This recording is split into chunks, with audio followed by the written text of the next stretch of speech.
My story began 2 years ago. At that time, my relationship with my partner began to deteriorate because of her craving for excitement, which she lacked in her youth. The situation was getting tense. Kaylee and I had been together for 10 years. She was only 20 years old, and I was 27. Our families on both sides were against our marriage at first, but then we made a truce. Now we have 2 daughters.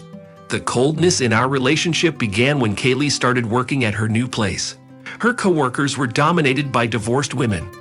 I later learned that these women shared all their personal problems with each other, even the most sensitive ones. Amelia's husband was always away on business trips, and in his absence, she tried to get revenge with affairs. But the ringleader of this group was Charlotte, whose common-law husband Adam had failed to satisfy her. It was no secret that Charlotte hired students to satisfy her sexual desires. Kaylee made it clear to me that our intimate moments were not giving her as much pleasure as she had hoped. "Travis, I want you to spice things up tonight." I tried to solve the problem with words. "Anything." To which my wife only snapped back. However, it seems that Skylar has been drinking more and more often, making excuses that I had tequila with the girls. It's Amelia and Adam's anniversary. We went out for a little while. Some time ago, Skylar began succumbing to the persistent advances of womanizers who tried to steal her away from me and into new toxic relationships. Despite the strong family ties, my wife did not succumb to their entreaties at first.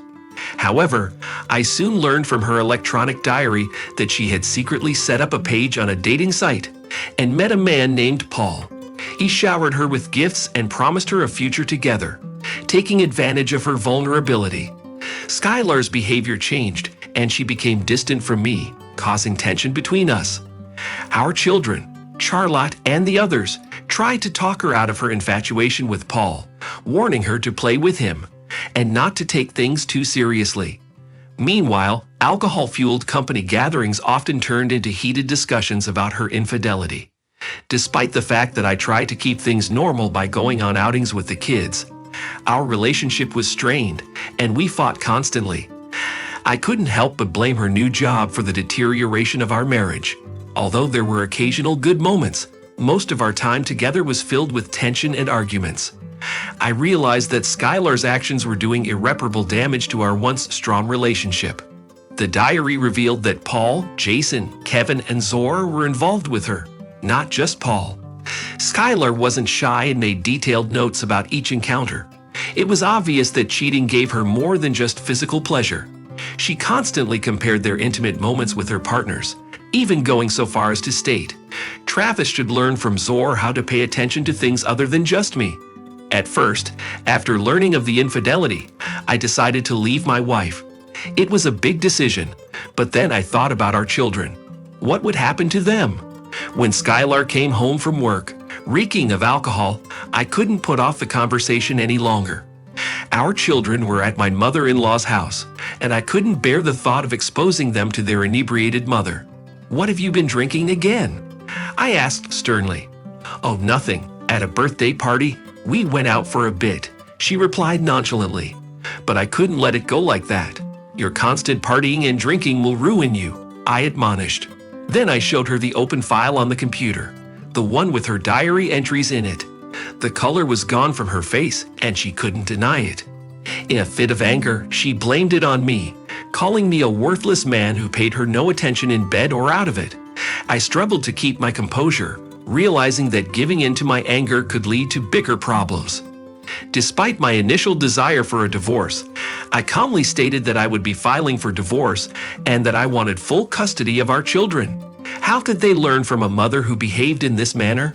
It was clear that our marriage was over, and I wasn't going to hide that fact. A month after that, the first court hearing took place. We were given time to think, but the divorce was not finalized immediately. I should mention my mother-in-law, who had long harbored a grudge against me. In her opinion, I had influenced her daughter and prevented her from getting a full education, as I had encouraged her to take a break from her studies to bring up our child. She refused to admit her fault in the breakdown of our relationship and even threatened to take our children away from us.